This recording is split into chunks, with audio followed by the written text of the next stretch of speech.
जी Sindh news entertainment channel. अॼु असां अव्हांखे कराईंदासीं लाड़काणे जे सुरीले फ़नकार सां कचहरी, जेको उस्ताद मंज़ूर सखीराणी साहब जो तमामु वेझो ऐं क्लोज़ शागिर्द आहे। अचो त अव्हांखे कचहरी करायूं राजा मंज़ूर सां। राजा मंज़ूर साहब, अॼु असां अव्हां वटि आया आहियूं ऐं अव्हां सां कंदासीं कचहरी ऐं अव्हां जे परस्तारनि खे ॾेखारींदासीं त असां राजा साहब सां कचहरी राग जी दुनिया में आयो त इहो अव्हां शौक़िया तौरु आयो या हिकिड़ो तव्हांजो ख़ानदानी हिकिड़ो जीअं थींदो आहे राग जी दुनिया सां वास्तो त उहो हुयो? सभ खां पहिरियां सभिनी दोस्तनि खे ॾिसंदड़ खे अस्सलाम वालेकुम। चैनल जेको बि कमु कयो आहे तमामु बहितरीनु कमु आहे मोदी सिंह जो ऐं हुनखे जसा जो असां जहिड़नि फनकारनि खे नवनि खे असां त नवनि में शुमार थींदासीं। जो असां जेके दोस्त ॾिसनि था थी सघे थो असांखे पहिरियों दफ़ो ॾिसंदा हुजनि ऐं तमामु बहितरीनु कमु आहे। बाक़ी जेको तव्हांजो सुवालु आहे त हिन फील्ड जे हिसाब सां मां कॾहिं खां तक़रीबन 1998-99 खां हिन फील्ड सां वाबस्ता आहियां ऐं मां शौक़िया तौरु ई आयुसि। मुंहिंजो ख़ानदानी कोई बि हिन में आहे, मंज़ूर साहब खे ॿुधी करे ऐं हिन फील्ड में मां आयुसि। अव्हांजो आवाज़ु ॿुधो आहे त तव्हांजो जेको आवाज़ु आहे त उस्ताद मंज़ूर सखीराणी साहब सां हिकिड़ो मैच थींदो आहे, यानी कि उन सां टच थींदो आहे। त उन जो सबबु छा आहे त तव्हां उस्ताद मंज़ूर सखीराणी साहब खां सिखिया वरिती या कुदरतन तव्हांजो आवाज़ु उन सां मैच आहे? सर, मुंहिंजो बचपन खां शौक़ु त हुयो, ॻाईंदा रहंदा हुआसीं, पर मूंखे पाण ख़बर न हूंदी त मुंहिंजो आवाज़ु कंहिंसां मिले थो या न। पर जॾहिं अॻिते हली कंहिं दोस्तनि सां मिलियासीं कचहरी में किथे बि वेठासीं पोइ उते मां अक्सर मंज़ूर साहब जा गीत गुज़ारींदो हुउसि त पोइ सभु दोस्त ईअं ई चवंदा हुआ त तव्हां हुन सां मैच आवाज़ु थिए थो ऐं तव्हांजो आवाज़ु उस्ताद जहिड़ो आहे। पर मां सोचींदो शायदि ईअं ई चवनि पिया, पर अॻिते हली हली अलाह साईं वरी उहा इज़त ॾिनी ऐं उस्ताद सां बि तक़रीबन मुलाक़ातूं थींदियूं आहिनि ऐं उस्ताद बि मूंखे पाण आम्हूं साम्हूं वेही ॿुधी करे उस्ताद बि दुआऊं ॾिनियूं ऐं उन्हनि बि इहा ई ॻाल्हि कई त तव्हांजो आवाज़ु असां सां मेल जोल रखे थो ऐं उन काफ़ी सारियूं दुआऊं ॾिनियूं। तव्हांजा हिन वक़्त ताईं तक़रीबन केतिरा एल्बम मार्केट में अची चुका आहिनि? असां तक़रीबन ऑडियो वीडियो मिलाए सिलाए मां सम्झां थो 45 या 50 ताईं थी वेंदा, ऑडियो खां वठी वीडियो ताईं। तव्हां खां पुछंदासीं त जेको ऑडियो जो दौरु हुयो, कैसेट जो दौरु हुयो, टेप जो दौरु हुयो, उहो फ़नकार जे लाइ बहितरु हुयो या जेको अॼु दौरु हले थो उहो बहितरु आहे? ऐं ऑडियो जो जेको दौरु हुयो उहो फनकारनि जो कमाई जो दौरु, फनकार ऑडियो में बि कमाईंदा हुआ, कंपनियुनि खां पैसा वठंदा हुआ ऐं पंहिंजो शोहरत बि हूंदी ऐं पंहिंजो महफ़िलियूं वग़ैरह बि कंदा हुया। पर हाणे उन ॻाल्हि खे ॾिठो वञे थो त कंपनी जा उहे पैसा न आहिनि, प्रोड्यूसर उहे ख़तमु थी विया। हाणे वीडियो जो दौरु आहे, हाणे पब्लिसिटी अॻे खां वधीक आहे, पर पैसो उहो न आहे जेको पहिरियां फनकारनि खे कंपनियूं ॾींदियूं, कंपनियूं बि कमाईंदियूं। हाणे उहो दौरु न रहियो आहे, हाणे CD जो दौरु थी वियो आहे, मेमोरी कार्ड जो दौरु थी वियो आहे। हाणे हिन में इहो आहे त एंटरटेनमेंट दुनिया ॾिसे थी। अॻे महदूद हूंदो माण्हू सिंध ताईं या वधि में वधि पाकिस्तान ताईं, पर हाणे वरी पूरी दुनिया ॾिसे थी, हुन में पैसो एतिरो न आहे। इहो पुछंदासीं त तव्हांजो पसंदीदा फ़नकार कहिड़ो आहे?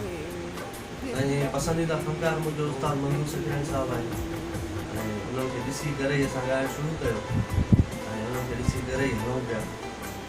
ऐं उनखां पोइ उस्ताद असांजो ख़ान साहब बरकत अली भट्ट साहब, जेको सिंध जो वॾो नालो आहे, गज़ल गायक आहे, उहो बि मुंहिंजी पसंदि रागी आहे। इन्हनि ॿिन्हिनि खां वधीक ॿिया बि आहिनि असांजा माण्हू जेके गुज़ारिया आहिनि। थी सघे थो को दोस्त चवे त यार जेको आहे सो शाइरनि ॿियनि फनकारनि खां वधीक ॿियो को कोन्हे छा, उन्हनि खे नज़र में रखी। ईअं त हाणे असांजी पूरी सिंध में वॾा वॾा गायक थी थो सघे। उस्ताद मंज़ूर अली ख़ान आहे, उस्ताद मोहम्मद यूसुफ आहे ऐं उस्ताद मोहम्मद इब्राहिम आहे, काफ़ी वॾा नाला आहिनि।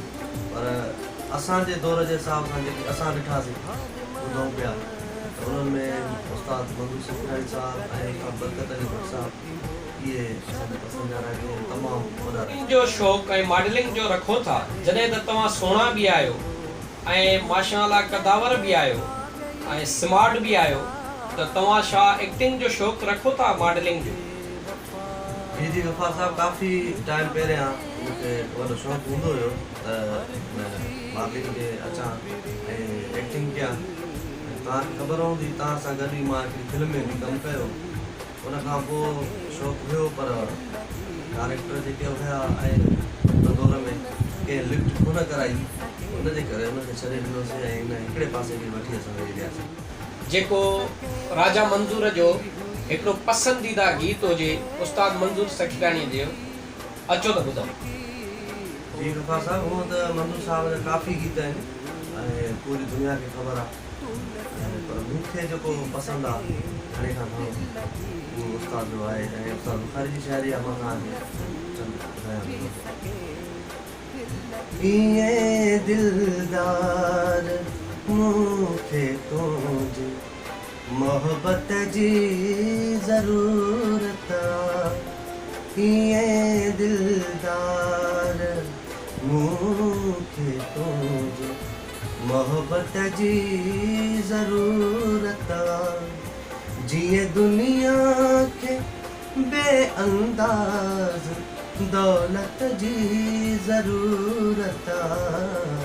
इएं दिलदार मूंखे तुंहिंजी मोहब्बत जी ज़रूरत आहे।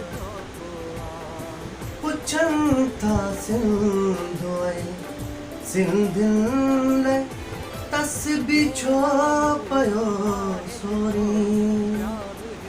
पुछनि था सिंधु ऐं सिंधियुनि लाइ तस्बीह छो पियो सोरी।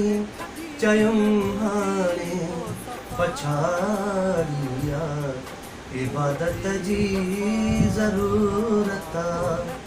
जीअं दुनिया खे बेअंदाज़ दौलत जी ज़रूरत आहे। इएं दिलदार मूंखे तुंहिंजे मोहब्बत जी ज़रूरत आहे। में तमामु बहितरीन हिकिड़ो गीत हुयो उस्ताद मंज़ूर सखीरानी साहब जो। ऐं उस्ताद मंज़ूर सखीरानी साहब माशाअल्लाह ख़ान साहब आहे असांजे सिंध जो ऐं तमामु हिकिड़ो सुरीलो फ़नकार आहे ऐं आउं बि उनखे पसंदि कंदो आहियां। सो अचो त राजा मंज़ूर साहब खां इहो पुछूं त तव्हां मुंहिंजी सिंध तां पंहिंजे फील्ड वारनि खे कहिड़ो मैसेज ॾियणु चाहींदव? अचो त राजा मंज़ूर। साईं, मां सभिनी दोस्तनि खे इहो चवणु चाहींदुसि त मुंहिंजी सिंध वारनि जो जेको बि कमु आहे पंहिंजो सोशल मीडिया ते तमामु बहितरीनु कमु आहे ऐं उन्हनि सभिनी खे चवंदुसि त हिन चैनल खे फॉलो कनि। ऐं हीअ असांजो चैनल आहे, असांजे लाइ आहे। हीअ दोस्त असांखे पंहिंजे प्रोग्राम में घुराए इज़त ॾियनि था ऐं उहे फ़नकार खणी था अचनि जेके फ़नकार मीडिया खां ओझल आहिनि ऐं जिन खे माण्हू काफ़ी माण्हू सुञाणींदा बि न हूंदा ऐं पुराणी फील्ड में पुराणो टाइम खां वठी हलंदा पिया अचनि, पर उन्हनि खे को नथो सुञाणे। पर हे यार उन्हनि खे खणी अचनि था ऐं पंहिंजे चैनल जे थ्रू उन्हनि खे मुतारिफ़ कराइनि था त भाई हे माण्हू बि थी गुज़रिया आहिनि ऐं हिननि जो वॾो कमु आहे। अलाह साईं हिनखे ख़ुशि कंदो ऐं तमामु बहितरीनु कमु आहे मुंहिंजी सिंध वारनि जो। मां सभिनी दोस्तनि खे इहो ई चवंदुसि त हिनखे घणे खां घणो पंहिंजे हिन चैनल खे सब्सक्राइब कयो, पाण में शेयर कयो ऐं हिनखे घणो फॉलो कयो। जी नाज़रीन, अॼु असां मौजूदु हुयासीं राजा मंज़ूर साहब वटि ऐं उन सां कचहरी कयूंसीं, अव्हांखे बि कचहरी कराईसीं। त इंशाअल्लाह नेक्स्ट टाइम वरी कंहिं ॿिए सुरीले रागी सां गॾु अव्हां ॾिसंदा रहो मौजी सिंध न्यूज़ एंटरटेनमेंट में। तमामु बहितरीन हिकिड़ो गीत हुयो उस्ताद मंज़ूर सखीरानी साहब जो। ऐं उस्ताद मंज़ूर सखीरानी साहब माशाअल्लाह ख़ान साहब आहे असांजे सिंध जो ऐं तमामु हिकिड़ो सुरीलो फ़नकार आहे ऐं आउं बि उनखे पसंदि कंदो आहियां। सो अचो त राजा मंज़ूर साहब खां इहो पुछूं त तव्हां मुंहिंजी सिंध तां पंहिंजे फील्ड वारनि खे कहिड़ो मैसेज ॾियणु चाहींदव? अचो त राजा मंज़ूर। साईं, मां सभिनी दोस्तनि खे इहो ई चवणु चाहींदुसि त मुंहिंजी सिंध वारनि जो जेको बि कमु आहे पंहिंजो सोशल मीडिया ते तमामु बहितरीनु कमु आहे ऐं उन्हनि सभिनी खे चवंदुसि त हिन चैनल खे फॉलो कनि। ऐं हीअ असांजो चैनल आहे, असांजे लाइ आहे। हीअ दोस्त असांखे पंहिंजे प्रोग्राम में घुराए इज़त ॾियनि था ऐं उहे फ़नकार खणी था अचनि जेके फ़नकार मीडिया खां ओझल आहिनि ऐं जिन खे माण्हू काफ़ी माण्हू सुञाणींदा बि न हूंदा ऐं पुराणी फील्ड में पुराणो टाइम खां वठी हलंदा पिया अचनि, पर उन्हनि खे को नथो सुञाणे। पर हे यार उन्हनि खे खणी अचनि था ऐं पंहिंजे चैनल जे थ्रू उन्हनि खे मुतारिफ़ कराइनि था त भाई हे माण्हू बि थी गुज़रिया आहिनि ऐं हिननि जो वॾो कमु आहे, अलाह साईं हिनखे ख़ुशि कंदो ऐं तमामु बहितरीनु कमु आहे मुंहिंजी सिंध वारनि जो। मां सभिनी दोस्तनि खे इहो ई चवंदुसि त हिनखे घणे खां घणो पंहिंजे हिन चैनल खे सब्सक्राइब कयो, पाण में शेयर कयो ऐं हिनखे घणो फॉलो कयो। जी नाज़रीन, अॼु असां मौजूदु हुयासीं राजा मंज़ूर साहब वटि ऐं उन सां कचहरी कयूंसीं, अव्हांखे बि कचहरी कराईसीं। त इंशाल्लाह नेक्स्ट टाइम वरी कंहिं ॿिए सुरीले रागी सां गॾु अव्हां ॾिसंदा रहो मौजी सिंध न्यूज़ एंटरटेनमेंट।